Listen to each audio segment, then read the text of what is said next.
नमस्कार, मैं हूं रीनू। आप सभी दर्शकों का अन्नदाता कार्यक्रम में स्वागत करती हूं। हमारे देश का किसान जन का पोषक है, वह श्रम का देवता है, अन्नदाता है। उसमें ही भारत की आत्मा निवास करती है। ऐसे ही किसानों की प्रगति के लिए हम खेती बाड़ी से जुड़ी हुई बहुत सी नई लाभकारी जानकारियां हर रोज सुबह लेकर आते हैं। तो चलिए कार्यक्रम शुरू करने से पहले देखते हैं आज क्या है अन्नदाता में।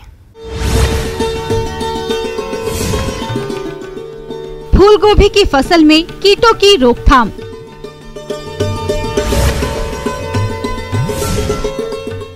कुल्थी की खेती करके कमा सकते हैं अच्छी आमदनी।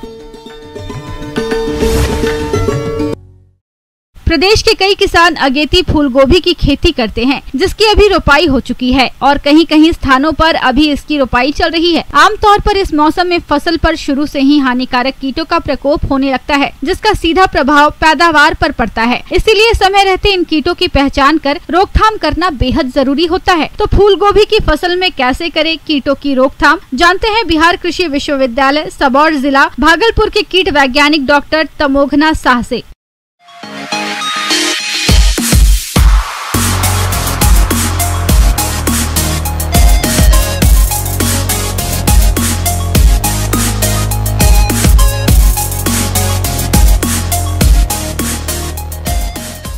शुरू में जब हम लोग फूल गोभी और बंदा गोभी लगाते हैं, उस समय जो कीड़े जो लगते हैं उसमें से प्रमुख 4 प्रधान कीड़े हैं। शुरू में जो लाही जिसको बोलते हैं, डायमंड बैकमॉथ, आप लोग सब जानते हैं। तीसरा जो है एक कहते हैं टोबैको कैटरपिलर, ये भी डैमेज करता है, किंतु इन तीनों के हिसाब से ये थोड़ा सा कम डैमेज करता है।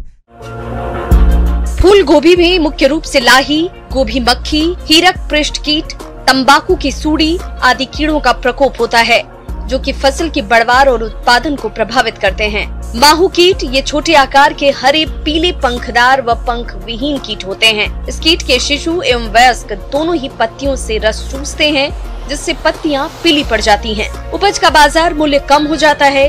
माहू अपने शरीर से मधु रस उत्सर्जित करते हैं, जिस पर काली फफूंदी विकसित हो जाती है, जिससे पौधों पर जगह जगह काले धब्बे दिखाई देते हैं। इस कीट से लगभग 20 से 25% तक नुकसान हो जाता है।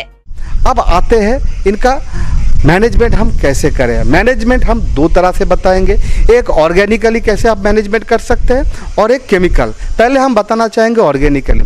ऑर्गेनिक मैनेजमेंट में हम शुरू में हम लोग गोबर और गोमूत्र 1 लीटर गोबर और 5 लीटर गोमूत्र एक जगह पे हम उसको इकट्ठा करके उसको अगर 10 दिन तक उसको हम चलाते रहे, चलाने के बाद उसको जो सीप जो है जिसे हम छाकनी बोलते हैं, उससे छान कर हम उससे जो लिक्विड मिलेगा 5 ml प्रति लीटर पानी में घोल करके अगर हम छिड़काव करते शुरू से, तो हमारा ये कीड़े का आक्रमण शुरू से बहुत हद तक हम कम कर सकते हैं। दूसरा हम ऑर्गेनिकली कैसे कर सकते हैं, हमारे जो गांव में नीम की पेड़ है, 5 ml 1 लीटर पानी में अगर घोल करके आप छिड़काव करते हैं, उसी से भी आपको बहुत हद तक कंट्रोल मिल जाएगा। ये छोड़ के भी हम क्या कर सकते हैं, जो बाजार में देखिएगा पीला कलर का कागज मिलेगा, कागज का दोनों साइड गोंद और ग्रीस का लेप लगा दीजिए।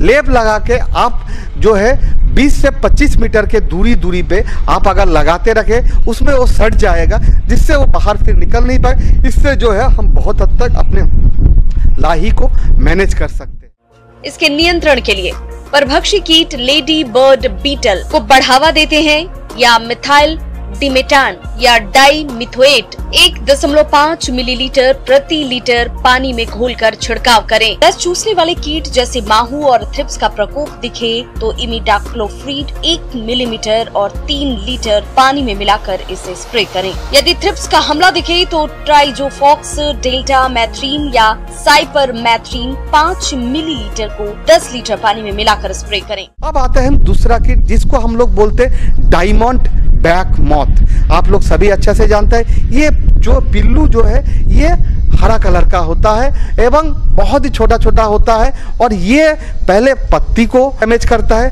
पत्ती को छेद करता है। बड़े हो जाते हैं जब पिल्लू, तो ये फिर पुराने पत्ती को भी नहीं छोड़ता, पुराने पत्ती को भी वो कंप्लीटली डैमेज करता है। और ये सिर्फ पत्ती को ही नहीं, जो हमारा कैबेज का जो हम लोग खाते हैं, जो इसको हम लोग बोलते हैं हेड बोलते हैं, कॉलीफ्लावर जिसको हम लोग कर्ड बोलते हैं शुरू, उसको भी वो नहीं छोड़ता, उसको भी वो कंप्लीट डैमेज करता है। इसके लिए भी फिर हम ऑर्गेनिकली और केमिकल मैनेजमेंट के लिए बताएंगे। ऑर्गेनिकली जैसे हम बताए थे, गौमूत्र और गोबर दोनों का जो है आप मिक्सचर बना लीजिए, फिर 5 ml 1 लीटर पानी में घोल करके छिड़काव करें। इस कीड़े के लिए अगर हम मस्टर्ड, जिसको हम सरसों के नाम से जानते हैं, 2 रो गोभी व कॉलीफ्लावर, 1 रो मस्टर्ड, ऐसे करके अगर लगाते हैं तो क्या होगा, मस्टर्ड में जाकर वो अट्रैक्ट हो जाएगा, जिससे हमारा गोभी जो है बच जाएगा। इसके नियंत्रण के लिए अंडे के समूहों को एकत्र कर नष्ट करें। Nuclear polyhedrosis virus 250 LE hectare का छिड़काव करें। मेलाथियान 2 मिलीलीटर प्रति लीटर या स्पाइनोशेड 25 SC को 15 ग्राम सक्रिय तत्व प्रति हेक्टेयर की दर से 10 से 15 दिन के अंतराल पर छिड़काव करना चाहिए।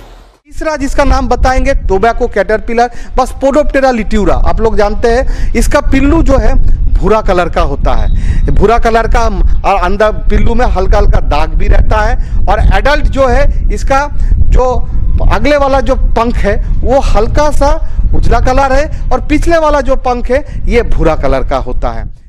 तंबाकू की सूड़ी के वयस्क मादा कीट पत्तियों की निचली सतह पर झुंड में अंडे देते हैं। 4 से 5 दिनों बाद अंडों से सूड़ी निकलती है और पत्तियों को खा जाती है। सितंबर से नवंबर तक इसका प्रकोप अधिक होता है। इन कीड़ों के रोकथाम के लिए नुआक्रान, रोगर, थायोडान किसी भी कीटनाशी दवा का 1.5 मिलीलीटर पानी की दर से घोल बनाकर आवश्यकता अनुसार छिड़काव करना चाहिए। बायो में जाए, बायो में इसके लिए एक अच्छा दवा है जिसका नाम है SLNPB। जैसे हेलिकोबार्पा के लिए है HNPB, इसके लिए है SLNPB। SLNPB का जो है 2.5 से 3 ग्राम प्रति लीटर पानी में घोल करके आप छिड़काव कर सकते हैं। और इसके लिए भी फेरोमोन ट्रैप उपलब्ध है। फेरोमोन ट्रैप का नाम है फेरोडिन SL। इसका भी 12 ट्रैप प्रति हेक्टेयर के दर से आप लगा सकते हैं, जिससे बहुत हद तक जो है पिल्लू का जो है आक्रमण कम हो जाएगा। अगर बहुत ज़्यादा हो जाए तो जैसे हम कोराजेन का नाम बताए, कोराजेन का भी इस्तेमाल आप कर सकते हैं। अगर हम IPM integrated pest management follow करें कैबेज कॉलीफ्लावर में तो कैसे करें, शुरू से हमको बीज शोधन करना पड़ेगा। इमिडाक्लोप्रिड तो 5 ग्राम प्रति केजी सीड के दर से हम लोग जो है बीज शोधन करते हैं। उसके बाद हम लोग जैसे बोलते हैं समर प्लाविंग हमको करना पड़ेगा। वो जो है सनलाइट के अंदर एक्सपोज हो जाएगा, जिससे हम बहुत हद तक उसको कंट्रोल कर सकते हैं।